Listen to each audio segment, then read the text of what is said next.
So tiuba o Allah subhanahu wa ta'ala na mababaloy alimo nagugagaw o Allah subhanahu wa ta'ala kung mga tao amya maratya.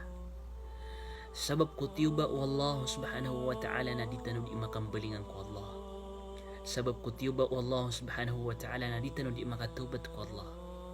Sabab ko tiuba o Allah subhanahu wa ta'ala na mapapakadagal tanong sulit tanong di katadin tadami ko Allah.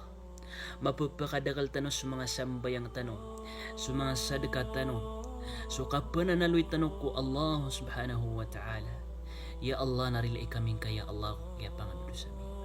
Sabab ko tiuba o Allah subhanahu wa ta'ala napkatanudan tanong adan akad nan tanong.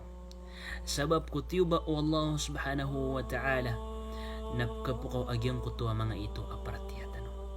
Inuska apagariakan a muslim amya po ko suparatiyan niyang kumasa akyat yubaon wallah panalamat ka kalimur kanan wallah subhanahu wa ta'ala. Assalamualaikum.